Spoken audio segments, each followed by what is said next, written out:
Good morning and welcome to our recorded meeting of the Global Coffee Platform's wonderful call to action to collectively address the coffee prices. We welcome everyone and we look forward to a very interactive and interesting discussion. A few housekeeping things. We would like to remind everyone that we are going to comply with the letter and the spirit of all anti-competition laws.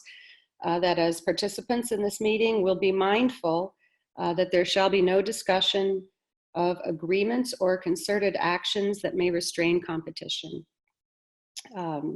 We have a few interesting ways for everyone to participate in our meeting today. We will move through the important themes of our call to action. We have wonderful board members who are going to be speaking on each theme for about 5 minutes, and then we're going to open up the floor for comments, suggestions, and questions from all of our members. And there are two ways that you can interact. One is to use the question box and write your questions in the question box, and they will be collected. And the second method, if you wish to speak and make suggestions, have something to say, please raise your hand and you will be unmuted and invited to speak by our meeting moderator. I would like to introduce our board members who are participating today to speak in the order in which speaking. First, we will have Annette Pencil, our executive director, and she'll introduce the call to action and give us an overview. And she'll be passing the baton to Juan Antonio Rivas from OLAM. And then we will enjoy hearing from Marcelo Bruditi from Nestle and Shannon Higgins together as a team. Then they'll pass the baton to Ana Esteban Orduz, who will pass the baton to Dan Martz from JDE. And finally, our chair, Carlos Brando, will be opening up the floor for about a 10-minute Q&A and general discussion after the entire webinar is completed in terms of presentation of our subject themes. So we're really happy to have everyone with us today. We look forward to a vigorous and interesting discussion with a lot of participation. This is kind of a new and daring way to create local action for global results. All of our desktops are connected, and that's really a marvelous way to collaborate and convene. So with that, I'd like to pass the floor to Annette Pencil, and she will introduce us to the GCP call to action. Thank you, Mary. Good morning, good afternoon, good evening, members from all over the world, Global Coffee Platform members. It's a pleasure to have you with us in this call. The purpose of the call is a worrisome. It's about the call to action that the Global Coffee Platform launched, and we want to discuss this here in this next hour together with you. As you know, the Global Coffee Platform believes that the economic viability of coffee farming is key to ensure sustainable livelihoods of coffee producing communities. And that is our main focus as an organization where we are working on. As Mary has said, we want to see local action for global results. But the current and persistent low price levels of the international coffee price are not allowing to achieve that. And at the current levels for many coffee producing countries are not even covering the cost of production. They have therefore caused quite some damages to the viability of farming and are harming coffee farming families all over the world. And that is a serious concern for us, for our board. We have been having quite some discussions at the board level and during the past month also with parts of the membership. And GCP, the Global Coffee Platform, therefore calls for very urgent global collective action to overcome the coffee price crisis.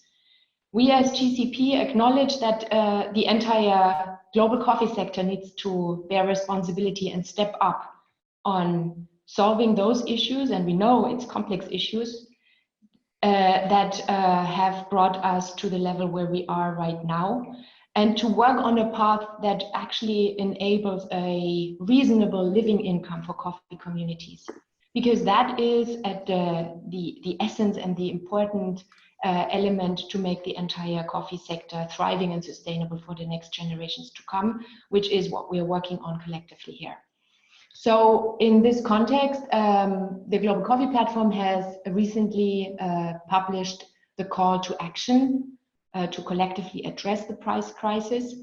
That was done in the context of several meetings on the 6th of June, namely a consultative meeting organized by the International Coffee Organization together with the European Coffee Federation and the European Union in Brussels, where our chair has been introducing the call. Also in parallel in Berlin, in the 4C conference connected to the world of coffee. That was in Berlin, actually at the same time. You have found in your inboxes the information of this call to action as members, actually even a day before it was shared with the public. And we have posted this on the website. Several coffee media has been picking up on our collective call to action. And we see this as a contribution to the activities that are being pushed by the International Coffee Organization, one of our strategic partners, and also the activities that other of our partners are spearheading as a way to really show leadership in this sector and to find solutions collectively. In the next couple of minutes, we are therefore going to introduce to you the different themes and action items of this call to action. It comprises 4 action areas. The first one related to international coffee exchanges and what can be done from that angle. The second one looks at encouraging roasters and retailers to step up. The third one looks at how stakeholders in producing countries can be activated, particularly governments, but also the private sector and donors. And the fourth, but not the last, not the least, actually, is looking at what can be done to mobilize governments, government agencies, private sector, and civil society. So we will guide you through those action areas with very concrete proposals. And I'm very happy that several board members are spearheading those action proposals in discussion with you. This is a very interactive webinar. We want to hear from you. It's about living the membership organization that we are as Global Coffee Platform. We want to hear what you think about those action proposals, what kind of questions you have, and what suggestions you might have. We believe that only together we can make a difference, and it's really high time to step up and get into much more bolder action. With that, I would like to hand over to Juan Antonio Rivas, the Vice Chair of the Board, to explain the first action area. Yes, thank you, Annette. Hello, everyone. Good morning and good afternoon, depending on where you are. A lot has been said in the last, I guess, months since the prices started sliding in this latest period about the role of the international coffee exchanges or the role of the future markets and whether the future markets are actually working well for the coffee industry. One of the issues, we go to the next page, please. One of the issues that we have seen in the last few years in both the Robusta market, maybe more the Arabica market in New York, is the huge participation and the increasing participation of financial institutions, basically funds. You see in these graphs basically the huge increase over the last few years of the participation of hedge funds in financial markets, but also commodity investments by financial participants. And these financial participants normally can participate with very few limits and very few regulations. No limits actually and few regulations. What has that done to the terminal markets? I don't believe that it has changed what the fundamentals in terms of supply and demand are leading to, but in the short term, in the medium term, they can really exacerbate any market move. And recently what we have seen is they have really exacerbated moves downward in the futures market. If you go to the next page, you see a graph. It's not exactly the period up to today, but you see a graph that I'm not speaking about causality, but it very clearly shows there is a correlation between fund selling, funds going short in this case, in an 18-month period from November 16 to April 18, and the New York market coming down. So in that period, you had financial participants that were selling the equivalent of about 37 million bags of coffee in the market of paper. and at the same time the market came down by about 30%. And a similar trend was seen in the Robusta market in London over a similar period. So again, financial participation in these markets needs to be looked at. It gives liquidity, which is good. Futures market required liquidity, but one has to see what are the other impacts and what can be analyzed around that participation to reach some conclusions. Another big factor in the next page, another big factor that we've seen is Brazil, as we all know, is a extremely competitive coffee producer. Based on that competitiveness, Brazil has increased their share of world production. But in addition to being very competitive, the relative weakness of the Brazilian currency in the last, I would say, 1 or 2 years has really helped them to be a very aggressive seller in the market. So you see here again a correlation between the real prices, the prices in local currency. If they have been going down, then that allows them to be more aggressive sellers in the market.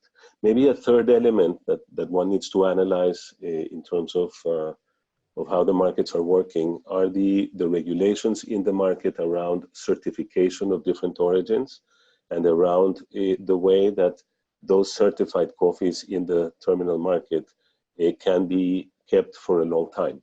As coffee ages, certified coffee ages, in the end that becomes kind of the base price that producers in the world are competing against. So another area that one should look into is what are those regulations around certification and aging penalties, and can they be improved to ensure that the markets are a better reflection of the overall coffee producing industry.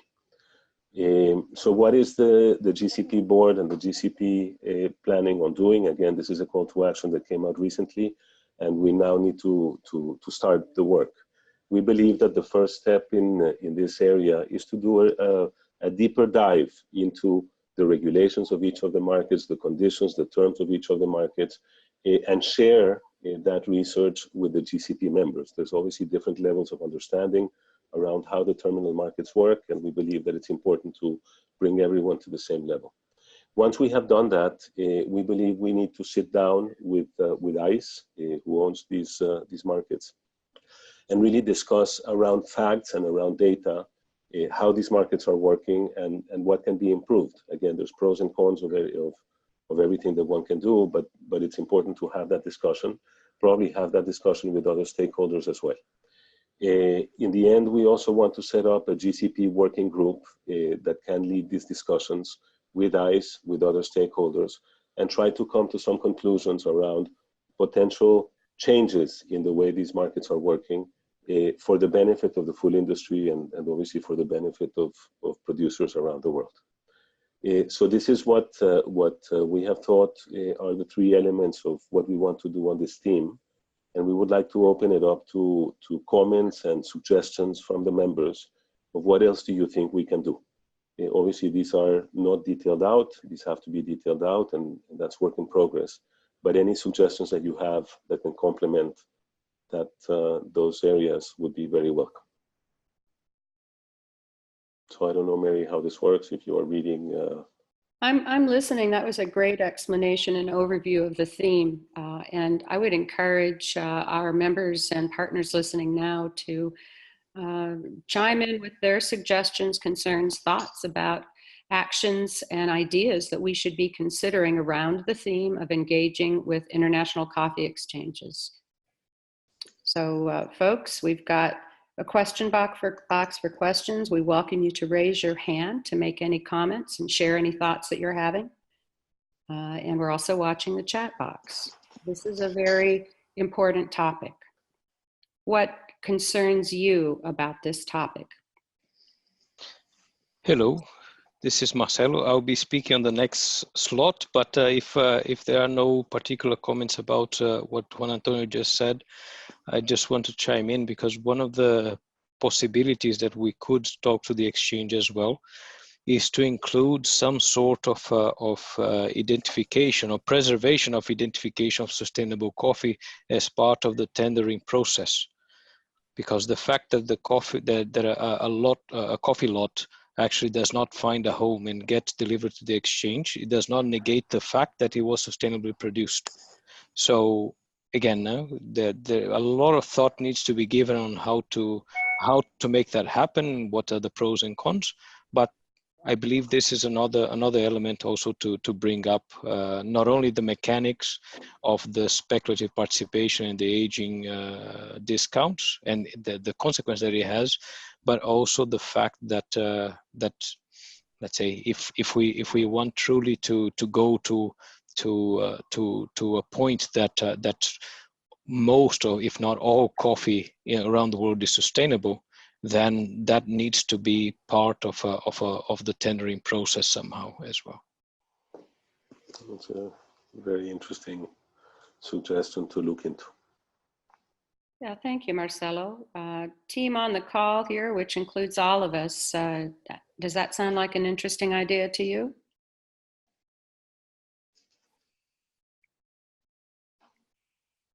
I'm going to take that silence as a yes, because everyone is apparently thinking very deeply about it, which we need to. And here's a question coming up in the chat box. Caroline? Yes, there was one question actually coming up.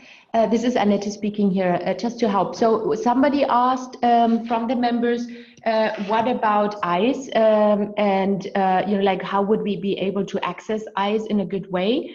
That is actually a pretty easy question in terms of access, because ICE is a member of the Global Coffee Platform, in fact. So there is no problem with the access. And different members of the Global Coffee Platform are part of committees in the bigger intercontinental exchange structure. Perhaps Juan Antonio, you wanted to make go further there on the explanation, but it shouldn't be a difficulty. No, I don't think it's a difficult, because we need to hand off to the next. Yeah, so I think Mary is close to this as well. But there's a coffee committee of ICE. ICE is a company, is a private company that owns exchanges, and they have, for the different products and different types of exchanges, they have committees. There's a coffee committee in ICE where a lot of staff from GCP members would be part of that committee. So I think, again, we have access. I think it's important simply to engage. Obviously, ICE has the big objective of having a lot of liquidity and a lot of transactions through the exchanges that they own. But the question here is, how do we ensure that the base price, which is the terminal market price, is really reflecting some kind of reality in the market, and hopefully some kind of reality for the coffees that are tenderable to that exchange, which is mild washed Arabica coffee. Brazilian washed coffee is tenderable now at a discount, but it was really a market that was created for mild washed Arabica coffee, and today it's probably reflecting other things. And the question is there something that can be improved? So that, yeah. That's an excellent recap, and thank you very much, Juan Antonio and everyone. Juan Antonio, can you hand us off to our next theme speaker group, please? Yes, so I think it's Shannon and Marcelo. Welcome, Shannon and Marcelo.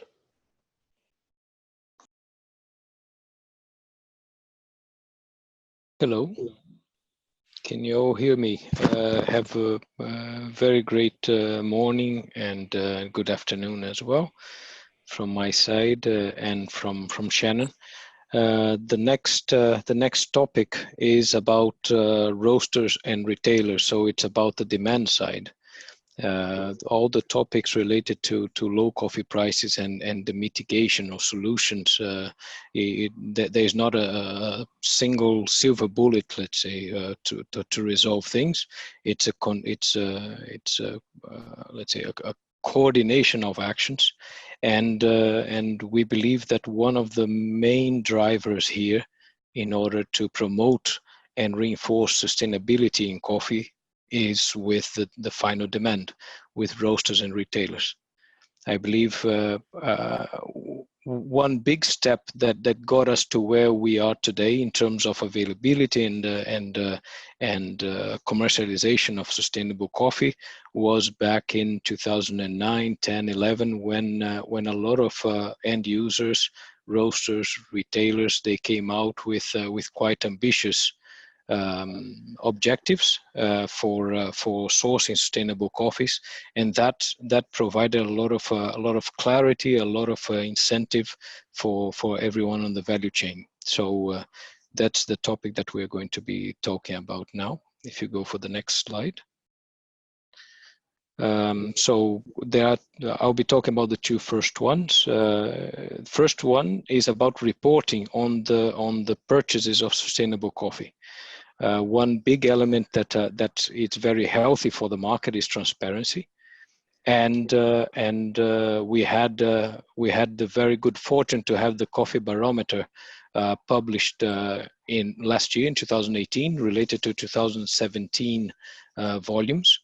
But I think we think it would be very beneficial for the coffee sector to maintain a level of transparency and visibility of what actually sustainable coffee is commercialized, and not only from a volume perspective, but also from with some details in terms of which origin it was sourced from, and also for each of the roasters or retailers, also a measurement of the participation of that sustainable coffee in regards to their overall volume of coffee that they are sourcing or that they are using.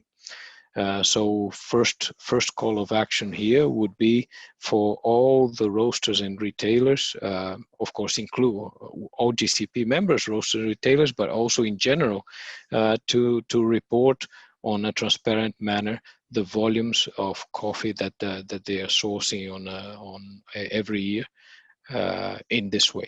Very tangibly, what GCP is urging our membership is to report over the coming months, to report the volumes of sustainable coffee sourced in a way that allows the Global Coffee Platform to put together a report towards Q3 in order to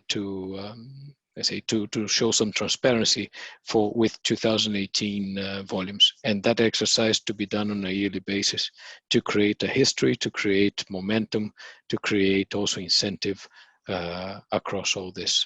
The mechanics of what I'm talking about, then Annette and Mary will be able to answer questions.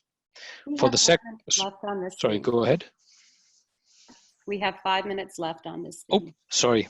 The next one is definition of sustainable coffee, which actually is, let's say, sustainability evolves with time. Certification is the, let's say, a mainstream tool for sustainability and has value and will continue. But there are, with new technologies, new ways of looking at sustainability, there is also the possibility of also opening up that classification of sustainable coffee to different technologies, potentially different initiatives in several countries, like the one that the FNC is heading up in Colombia, or the concept of sustainable regions that Global Coffee Platform is popularizing. So these are all the points to be considered as well as part of sustainable coffee. Sorry, Shannon. I think I left you with 15 seconds, but please abuse the next speaker, please. With my, I can speak quickly. Thanks, Marcelo. So in continuation on this theme of sort of action items, one of the action items we'd like to propose would be to encourage all GCP members and beyond to publicly recognize and share their commitments towards increasing the purchases of sustainably sourced coffee. So, in this case, we want to recognize the work that roasters, customers, our partners are currently doing when it comes to sustainable purchasing, and openly share our goals of increasing this sustainable supply over time to reach, making coffee the first sustainable commodity by 2030. So we really believe this action to openly communicate and commit will help generate spreading the word, drive awareness, encourage others to pre-competitively collaborate on this very important common goal. So this can come in the form of commitments within your own company, reports on your company websites, and could also, include a section within the GCP member site or in the Espresso publication to communicate the action of members.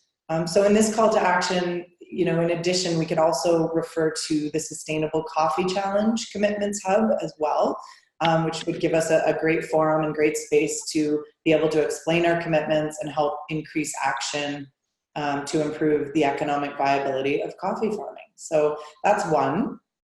The next action item, this one really calls out the responsibility, and specifically for someone like myself that, I have as a roaster, to contribute and invest into origin-related initiatives from an economic perspective.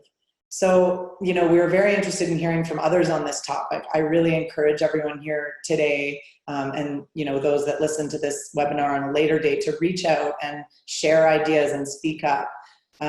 As a roaster member, I feel that the connections we have to our customers are extremely valuable, and it's our responsibility to educate, encourage the support, and one of the ideas we had was to introduce a smart match fund, through which roasters and retailers could collectively boost GCP member initiatives and country platform curricula rollout to essentially help empower and improve the economic position of the coffee farmer. So, this is obviously just one idea, one way to generate, the support we need.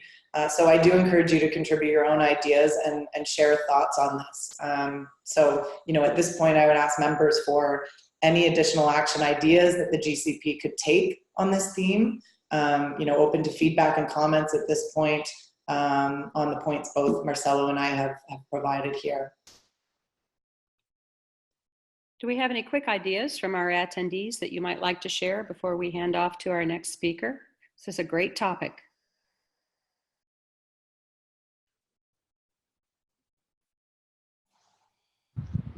Please raise your hand so that we can allow you to speak.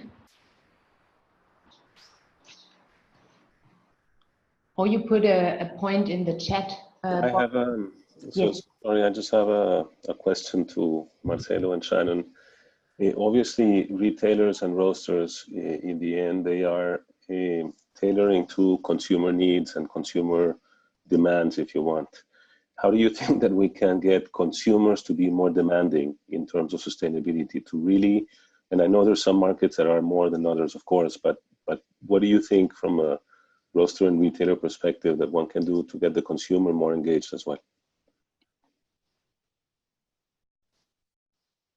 That's an excellent question, and I think it's also a place where the Global Coffee Platform and the Sustainable Coffee Challenge can coordinate together to work on this. And just to comment on that, I mean, from my perspective with the, a lot of our customers are not as aware of the situation. And I think at the end of the day, the responsibility, and speaking from a roaster perspective, is educating our customers, helping them understand the support that's needed, and essentially using our voice to share that information. Thank you, Marcelo, and thank you, Shannon. Would you kindly hand the baton off to our next theme speaker? Yes, so I will at this point pass the baton over to Juan Esteban to talk about our next theme. Thank you. Thank you, Shannon. Good morning, everyone. I will try to be brief, so we stay on schedule. But one thing to guide the whole discussion, and that I like to repeat always, is that poverty is the biggest predator of the environment and of communities. And if people cannot feed their families and they cannot make a living, they will not take care of anything else. And you cannot demand from anyone to do the impossible. So one first thing is that should be a principle that should be guiding GCP's action. I think that GCP has a very interesting, very useful tool that connects it to the producing world and to the producers, which is the national platforms. And those platforms have been acting until now, the national platforms, in a way that they are in touch with communities, with what happens, with the concerns of farmers, with what happens on the ground, with production, with all the social, economic, and environmental issues, and so on. But it's time for GCP to contribute, and I think big effort is being done in that regard to what I call, let's stop talking about acting, let's start acting, actually.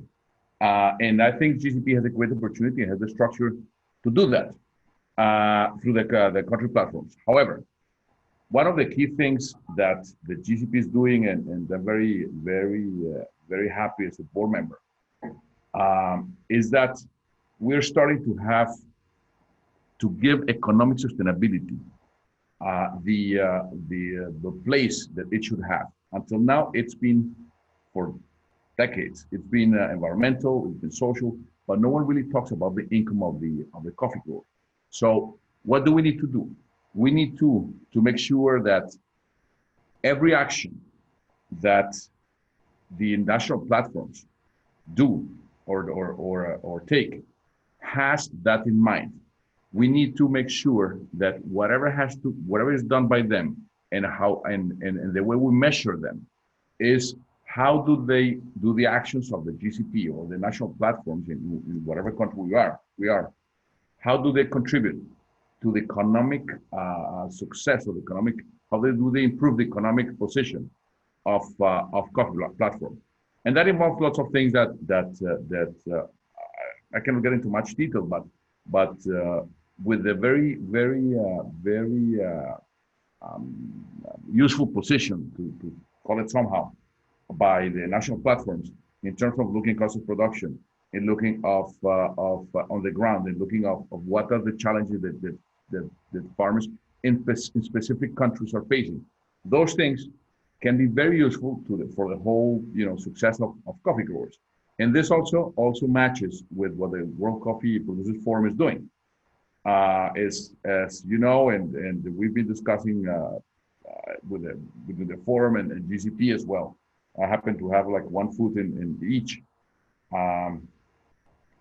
How to interact, how to work together, and I think we're very, very complementary. I think we can work very good together in assessing the issues that happen on the ground, the issues that can be improved on the ground, because the situation of economic sustainability, and I want to thank Juan Antonio for the analysis he made, because it was very, very accurate, very interesting. Is on one hand is the international price. Yes, it's all the distortions that the C contract has now, that it has to put up to speed, and the discussion with ICE has to take place. But at the same time, we need to address the challenges and some actions that producers need to take as well. We need to work in being more efficient and more productive, in even increasing consumption in producing countries. All those actions that go hand in hand with the what we have to do with the market as such, with the futures contract as such.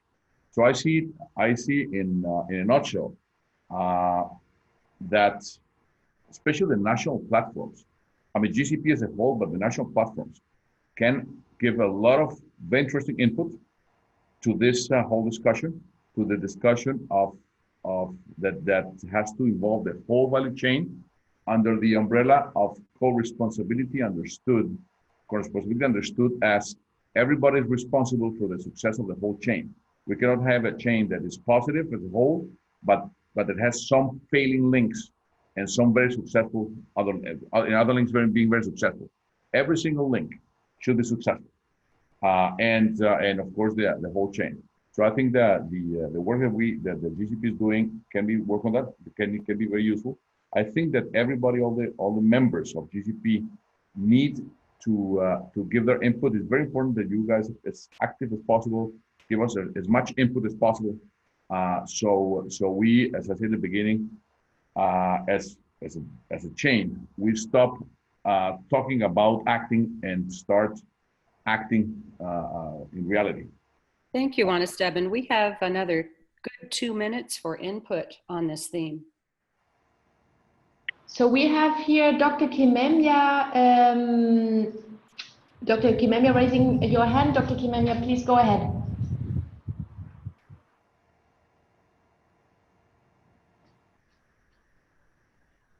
Dr. Kimemia, now you can speak. We can hear you. There seems to be a technical problem here.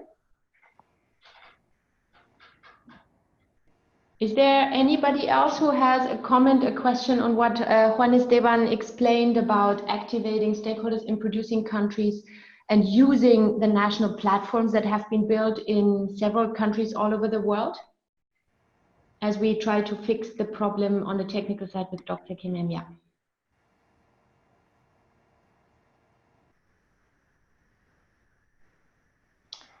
Dr. Kimemia, the alternative way would be that you kindly put your comment or question in the question and answer box or in the chat box.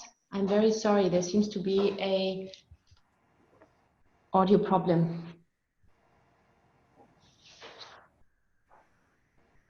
Well, we could move on to our next theme speaker and then invite Dr. Kimemia if we have the technical problem fixed later. Mm-hmm. Yeah, let's do that. Mm-hmm. Okay, so will you hand off the baton?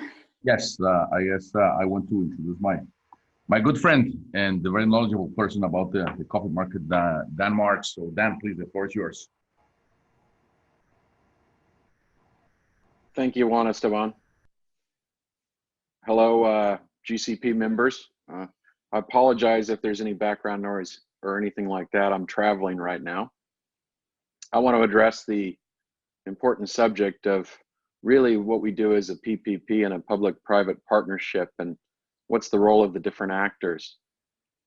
Governments have rightly told us we need to increase our involvement and support for coffee farmers, especially in this time of crisis, with low prices and uncertain futures for many coffee farmers. JDE and its competitors have done quite a bit over the last several years and are contributing significant amounts to direct support of farmers, whether it's through certification or direct support to farmers. But how can it's not always effective, and how can it be done more effectively? And in that, I'd like to address the subjects of trade, taxes, and even the subsidy word. When voluntary efforts by the private sector to support farmers occur, as I said, sometimes they're effective, sometimes they're not, but when they're effective, they often lack the scale necessary to reach many, many farmers. For example, JDE's investment of about 80 million over the past, well, since its creation in 2015, has, reached about 300,000 farmers, but we've got 11 million at least or higher out there that need support. Many, many smallholder farmers that have been untouched by certification or untouched by any support in any way whatsoever. So how do you leverage the efforts by the traders, the roasters, and the others to directly support farmers? Well, often you need more funding. And governments in many places do support, and some governments are quite generous, but more needs to be done. And if you think about the issue of specific coffee taxes just in Europe, they're generating vast sums of revenue for those governments. I think there's something like 4 or 5 governments in Europe that have specific taxes on coffee, generating well over $1 billion in revenues. While governments may be loath to directly take that and turn it into direct support for farmers at origin, they often, as they collect that, they have foreign assistance efforts. And what I think GCP has been doing effectively, but we can do it much better if we all work together, is create great interventions at origin and then challenge governments to help us scale those up. I think of the water initiatives by my competitor in Vietnam, some of our efforts in Africa and Uganda and elsewhere, work with FNC in Colombia. These are initiatives that require significant funding to achieve scale. And that's why we do need the public-private partnerships, and we need the governments who are generating large revenues in coffee taxes to step up. There's two other areas as well, and the one is trade. And in trade, there are still tariffs on processed coffees. And I also like to raise the subsidy word. And subsidies sometimes sound like a bad word, but one of the best, most effective ways to reward a farmer for doing what's not in their best interest sometimes, whether that's not planting in certain areas that are sensitive next to water, etc.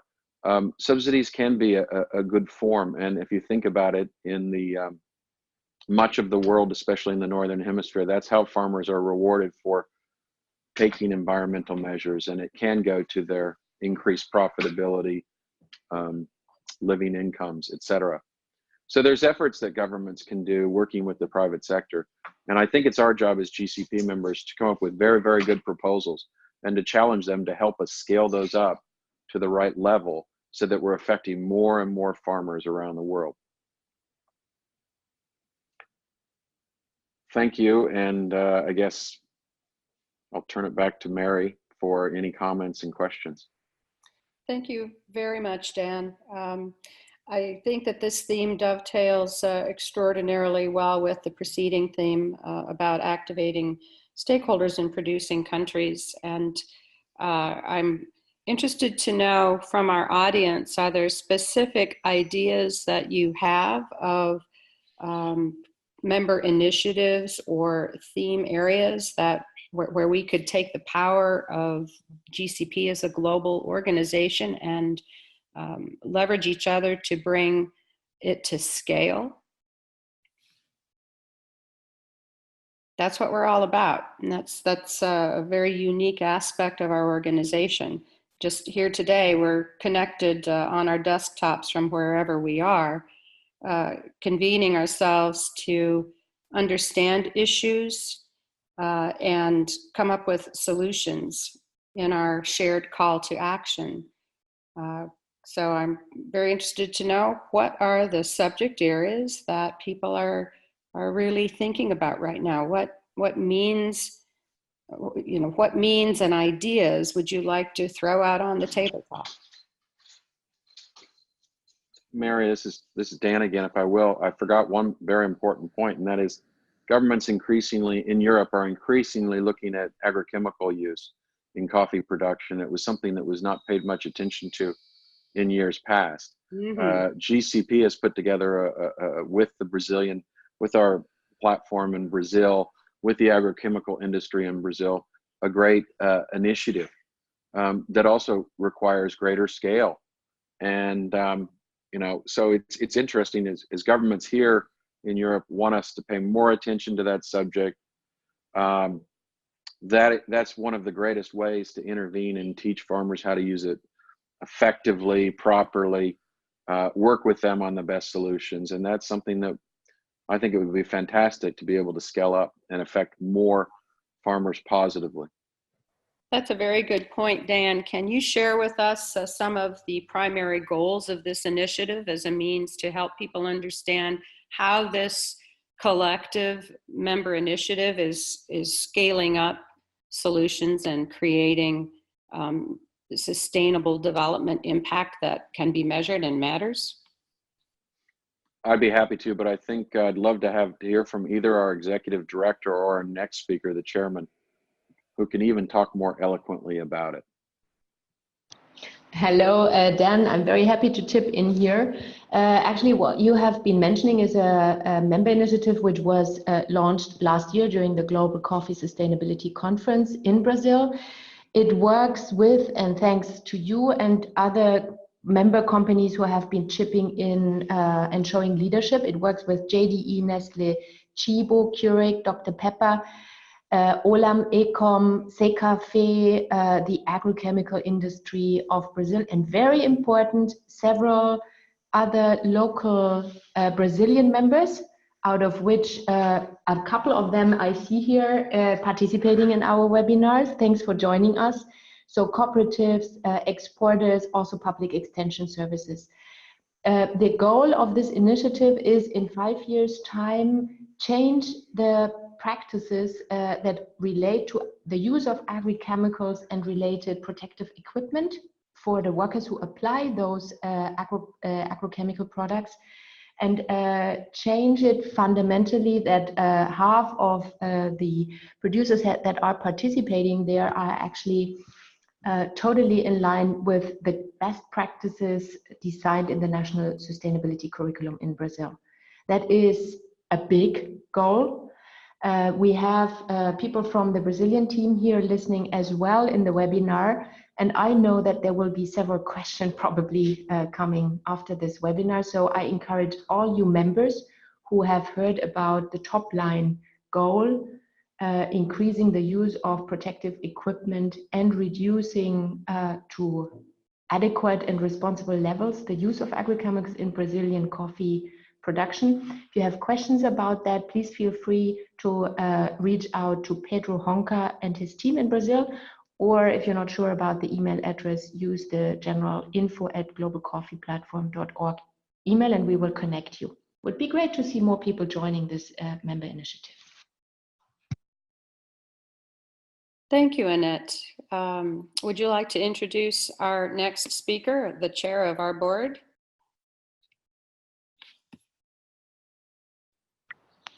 Yes, so this is Annette speaking again. I'm very happy to introduce Carlos Brando, the chair of the TCP board, who is going to summarize in the next few minutes some of the items and proposals discussed here during the call.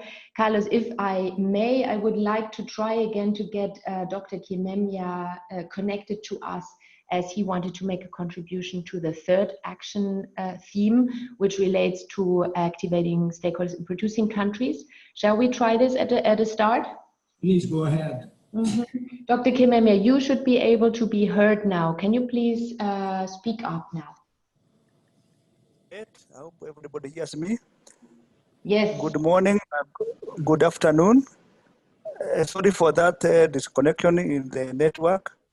But I wanted to add what one I just said, that we did carry out a survey on the economic viability of coffee in Kenya. Very interesting results.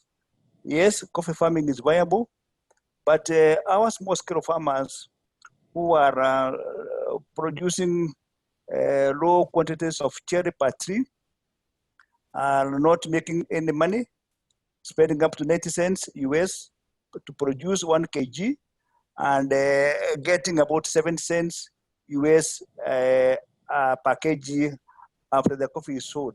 So this issue of the price is really discouraging the farmers, and they start thinking about even other alternatives that they can do to make money. But on the other hand, at the platform level, we have had many discussions with the farmers, with the government, to see how best to help the farmers. And for those who were able to attend the ICO council meeting, the president has come strongly in support of the coffee farmers.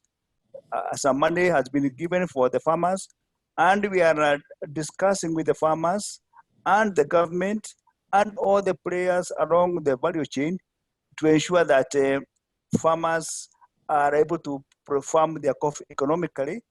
And so we think the issue of the platform is a great idea that can help all the producing countries to look at their processes and ensure that they are doing the best and working profitable at every opportunity.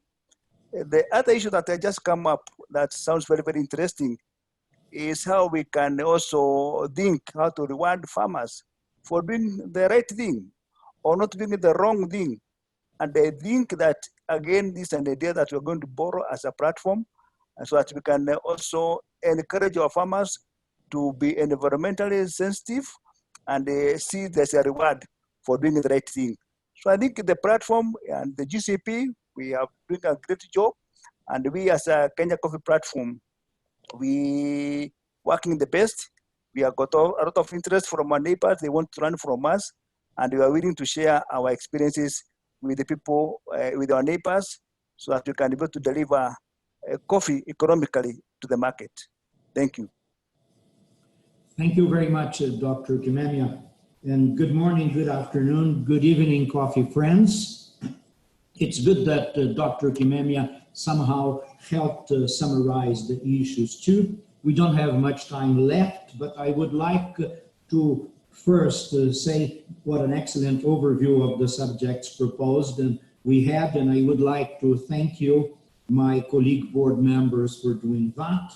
And I think there were interesting new ideas brought up, and I would like to mention some of them, like the idea to identify sustainable coffees in the tendering process. That's something for us. Hello? This is something for us to look at. It was also mentioned the importance that economic sustainability should come first. And I should add at this point that the national platforms are doing a great hidden work of improving the enabling environment for farmers to make more money. This has to do with training and acting at the local level with the environment, the local environment that allows a greater price, a greater part of the price to be transferred to the farmer. So the country platforms are a great instrument to help increase economic sustainability. Also, the mention that taxes raised on coffee should be used to help farmers to become more sustainable, and economic sustainability is important too. And here I would like to add that taxes are raised on coffee both in producing and consuming countries. And somehow we should also consider how these taxes in consuming countries, importing countries, should somehow revert to help coffee growers to become more sustainable. And finally, I would like also to mention and emphasize the role of member initiatives. And two or three were mentioned here, and we should think seriously, considering all that we heard today, how we can bring about more member initiatives to address specific problems in the producing countries related to sustainability. And I think the little we have done so far in member initiatives promises a great success, because these are not one-shot deal projects, because every member initiative has not only the funding partners, but has what we call implementing partners. Those are the partners, the extension services, the co-ops, the traders that are going to disseminate the actual results that are produced by the member initiatives, so that the reach in the scope of the work is much greater and more durable. Well, having said that, and it's now the time to open the floor for any other suggestions, questions, someone who perhaps wanted to add anything that's beyond the four subjects we addressed that may contribute to the spirit of the work and add to the call to action. Do we have any questions, any comments, any suggestions? Yes, Carlos, we have a question, and we have also a raised hand. I would put the question first. That is from Maike Möllers from GIZ, from the German Development Corporation, asking how do these GCP call to action proposals actually relate to the ICO process? And we have Christoph unmuted now. Thank you, Christoph, for raising your hand. Christoph Sänger from the ICO. So I thought you can just perhaps refer to and answer that question right away. And perhaps, Carlos, you could clarify if anything would need to be added from a GCP perspective.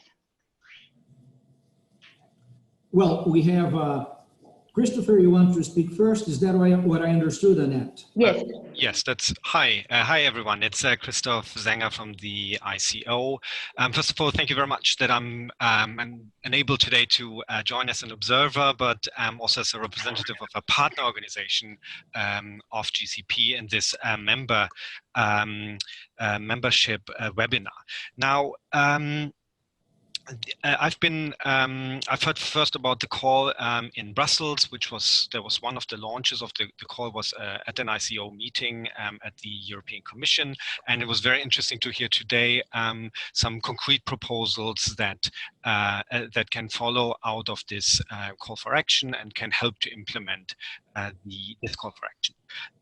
I think this is very much aligned with the work that we are also doing at the International Coffee Organization. Many of you are aware that we have launched an independent, structured sector dialogue to engage the global coffee sector, but also development partners and the civil society. And the sector dialogue has basically two phases. The first phase is one where we identify long-term and transformational solutions to address the coffee crisis that can be implemented jointly by coffee growers and the sector stakeholders. And as part of that, we had 5 very successful events all over the world with over 80 experts in places such as Nairobi, at the United Nations in New York, in Rome, and at the European Commission in Brussels. Very happy that GCP partnered with us in the Nairobi event and made it a great success.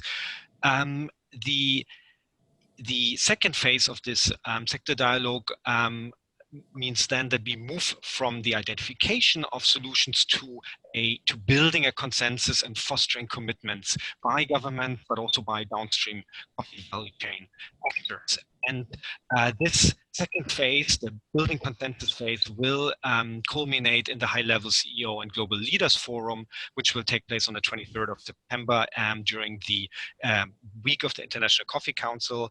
And this is a great opportunity where the businesses and governments, as well as development institutions, can demonstrate their commitment to the sustainable future of coffee, but also, and that's the second element, is ensure the high visibility of the industry's response to the coffee price crisis.